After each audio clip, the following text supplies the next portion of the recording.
Whistling goodbye, he made his way home.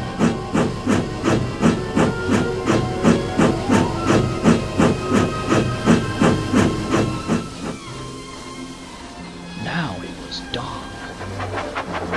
Timber thought he was hearing things when he heard the sound of another engine behind him. It wasn't a mistake.